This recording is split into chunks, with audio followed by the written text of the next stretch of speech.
So today I'm going to be looking at one of my favorite matches of Dake. And this is a really cool match. He didn't take any shots this match, just reattacks, Russian ties, 2-on-1s, and underhooks. He's very good at these positions. I just posted a video yesterday about the Russian tie, using the Russian tie and underhook in the beach wrestling match because they're such good control positions. And when you attack from these positions, a lot of times it's very low risk. So let's get right into it.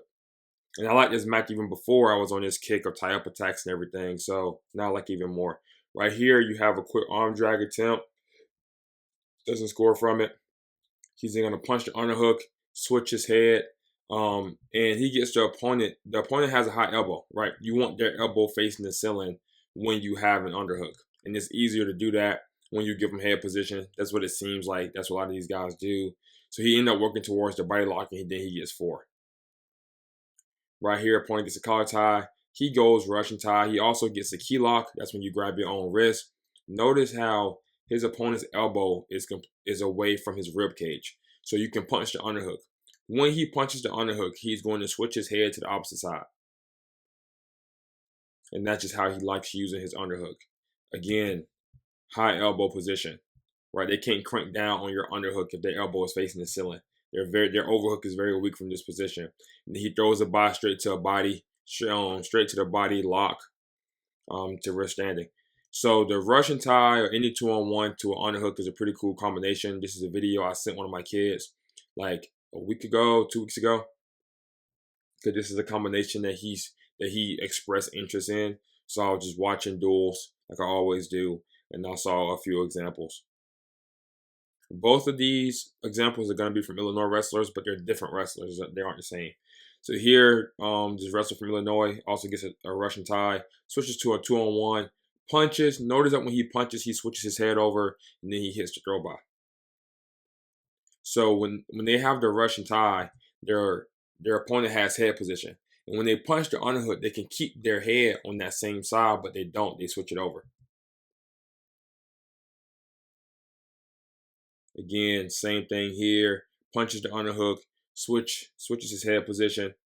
But then he goes to a side body lock. When you go side body lock, you see how he stepped up here? So he's going to end up giving up like I guess you can call it a far ankle pick. And that is a danger of the side body lock. Depending on like your angle with your opponent. Austin Gomez got hit with something very similar against Bryson Donian, even though Bryson Donian wasn't even wizard down. But that's not the main thing, even though that's what happened in those situations. When it comes to the United States, Dake and Austin Gomez are probably the two guys that you would think about when thinking about side body lock. I don't know any people who I would expect to hit a side body lock on a normal basis. But he can use this as an overhook, and this free hand can scoop underneath the leg for a Metzger. And on Instagram, I'm going to try to put it in the description. I don't know why I said try. I'm going to put it in the description of this video. But on Instagram, I'm going to put a link to it in the description. On Instagram, I created a video, a post that said the #1 counter to the side body lock, the Metzger, and they can scoop underneath and end up doing it that way, especially at this angle. So just something for you guys to think about, just little nuggets. Again here, when he punches his underhook, his head, you want your opponent elbow facing the ceiling. A lot of times when people punch an underhook, their elbow is facing the mat. And at that point, you barely have an underhook really. Very hard to use, very hard to control with, very hard to pressure with. His opponent has a pretty well-timed shot, so he scores on that one pretty easily. Right here, he punches the underhook, switches his head over, and then he throws him by, gets behind him. Obviously, in folk style, this is a takedown, but he has to bring him down to a knee in freestyle. Gets the Russian tie.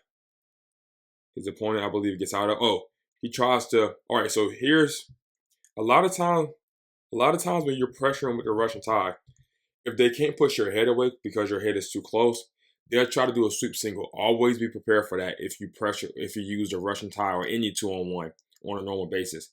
He steps behind him, which is also is not super rare,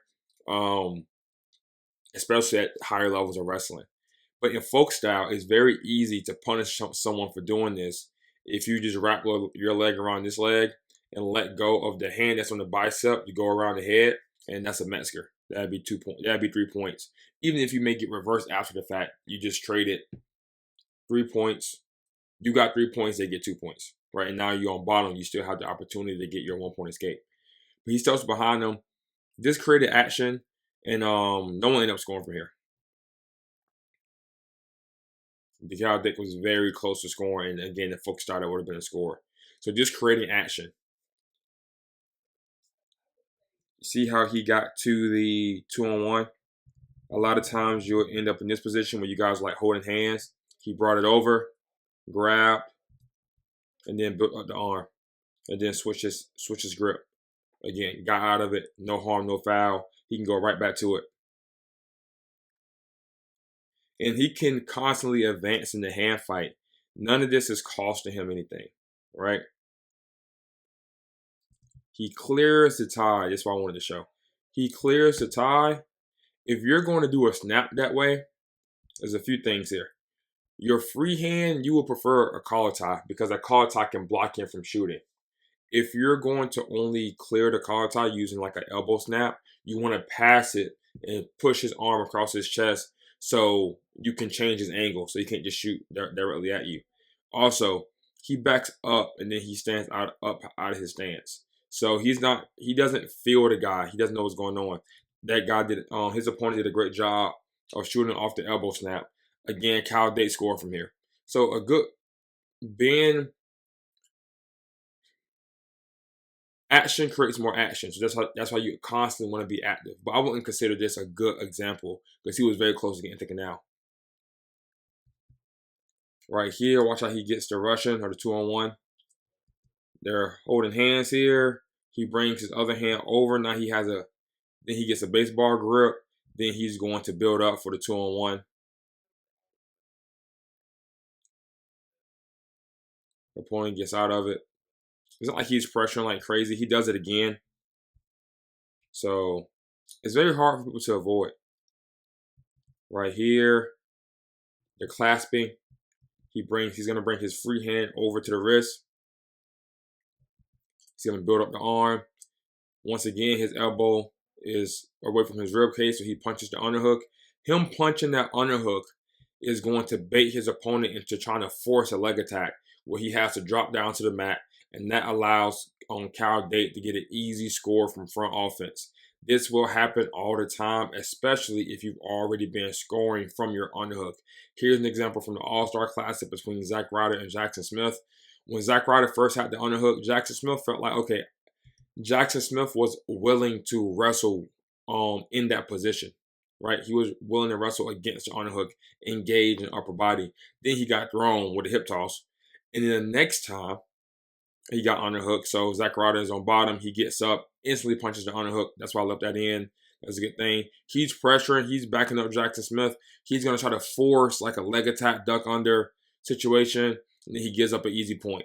He was only down 4-1. No riding time. So he was still very much in the match. But then now he's even further out of the match. Now he's 2 scores away. So that's when they start forcing stuff even more. That's when even easier offense opens up. So this match from Kyle Dake, really good match to look at. 2-on-1 / Russian ties, underhooks, short offense, all good things, all very low risk offense. Check out my books in my bookstore below. Oh my gosh. Check out my books in my bookstore. The link to that is below in the description. And I will see you guys on the next video.